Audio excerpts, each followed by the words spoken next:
ГСП онлайн. Городские новости сейчас. В минувшую субботу активисты ухтинских национально-культурных автономий провели очередную акцию по озеленению города. Пока остальные горожане нежились в постели или занимались личными делами, больше 20 человек вышли на улицу, чтобы сделать Ухту краше. В сумме больше 100 осинок и березок, привезенных спецавтодором из Борового, нашли свое место на проспекте Ленина и в районе детской площадки на Куратова.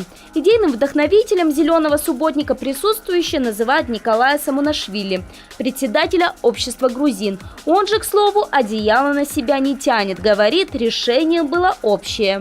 Все вместе. Это не то, что я организатор. Это каждый национально-культурной автономии в этом деле организатор.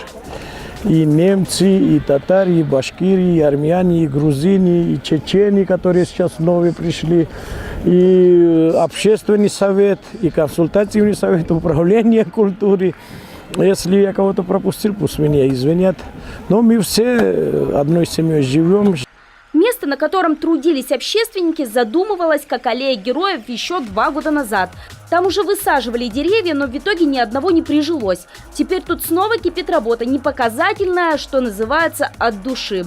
Трудятся все вместе. Тут и организации, образованные 20 лет назад, и новички. Ребята из общества чеченцев и активисты из Чувашской автономии, которая была создана сравнительно недавно, в феврале текущего года. На этом субботнике они делятся впечатлениями от работы национальных объединений Ухты. Очень дружно, слаженно, замечательные люди. Много новых людей узнал. Сильных лидеров, которые могут, стараются и делают город лучше. А вот русские немцы, которые активно занимаются в своем центре не только сохранением культуры и традиций своего народа, но и социализацией людей с инвалидностью, вывели на субботник своих подопечных.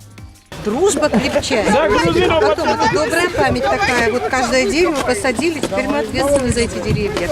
Наша молодежь участвует в этом. Я очень рада. К слову, автономии поработали на благо города не только в первую субботу октября.